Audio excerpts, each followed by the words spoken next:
Eriksen, who collapsed shortly before half-time, is now stable in hospital. We're going to show you the rest of the game, which means, of course, an interruption to the programme that was currently on air on BBC One. This is the statement from the Danish FA. Following the request made by the players, forgive me, that's the UEFA statement, which I'll read to you in a second. But as you can see there yourselves, Christian Eriksen is awake and his condition remains stable. He remains hospitalised at Riggs Hospitalet for further examinations. The match against Finland will be played tonight.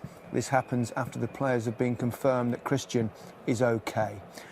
Now we can read that UEFA statement. Following the request made by players of both teams, UEFA has agreed to restart the match between Denmark and Finland tonight at 20:30. That's obviously 7:30 UK time. The last 4 minutes of the first half will be played. There will then be a 5-minute half-time break, followed by the second half. Everyone at the BBC is hoping that Christian Eriksen makes a full recovery, of course, and we apologise to anyone who was upset by the images broadcast. The stadium coverage is controlled by UEFA as the host broadcaster, and as soon as the match was suspended, we took our coverage off air as quickly as possible.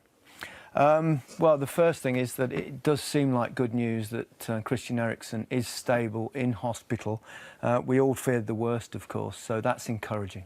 Yes, it is indeed. I mean, that's great news because, you know, what you want is to enjoy the football and worry about nothing else. And, you know, from here, send all my thoughts and love to Christian himself and to all the family.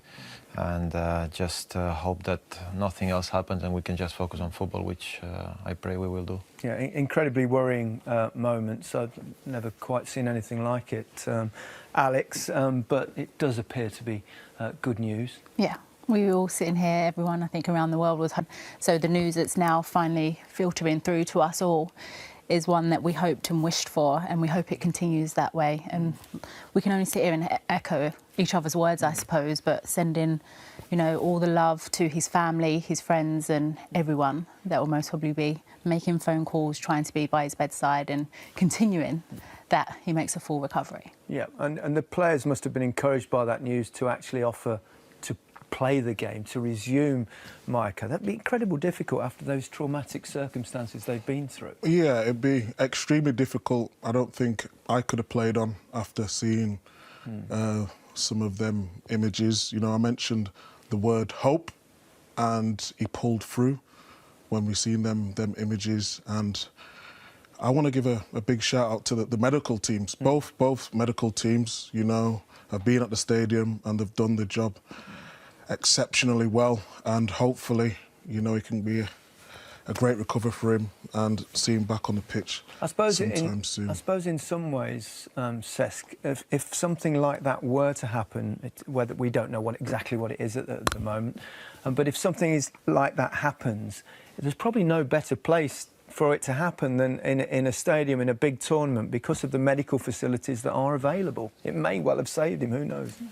Yeah, well, definitely he's a plus because, as you said, you know, the care and the medical staff at the stadium is top class.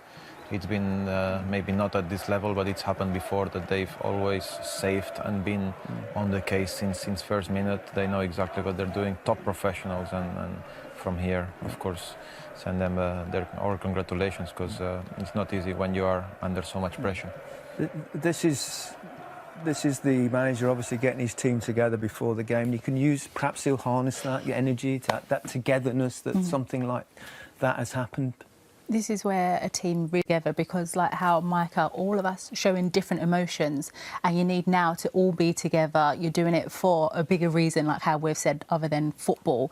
You're doing it and bringing everyone together, and that's when the love in that huddle, what we're seeing everyone, we've got to go and play a football match. Not for us now, but for what we've seen. Difficult too for the Finland players as well.